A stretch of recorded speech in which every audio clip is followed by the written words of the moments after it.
A full-scale disaster drill tested public safety procedures at Barnstable Municipal Airport and Lewis Bay in an effort to assess the airport's emergency response plan. The purpose of the drill is to drill our team and to evaluate our team on their initial response to a potential aircraft accident or incident. As you know, we have JetBlue at the airport, we have Cape Air, we have Retrix Shuttle, we have a lot of also corporate flights that are flying in and out of the airport.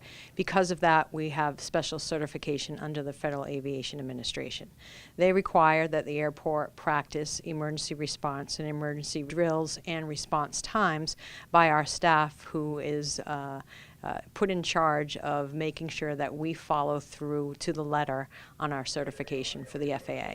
The disaster drills planning team organizes a plan of action among a wide range of first responders, including the Barnstable Fire Department, U.S. Coast Guard, Red Cross, local police, and Cape Cod and Falmouth hospitals. We drill on different aspects of that plan, whether it be a potential bomb threat at the airport or an accident that occurs at the airport or a rescue that has to occur in the water because of a downed aircraft.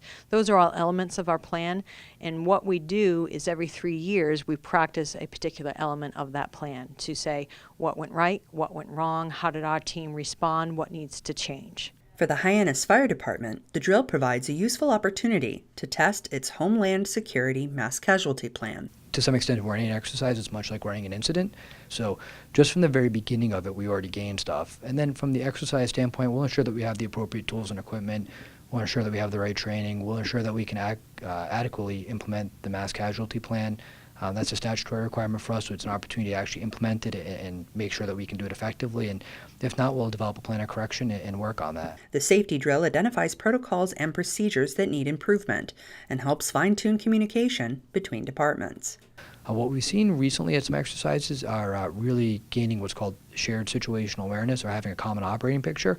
And that's something that we're trying to leverage technology in the bigger picture and see if we can ensure that Katie and her staff knows what my staff and I know. So communication is always a key for us. When you have a drill of this size, you have many different agencies that are responding to such a drill. So when that happens, you have a number of different people that are on their different forms of communication. So it always is something that we need to work on. As part of this drill, we've identified the frequencies that we would be using with the outside agencies.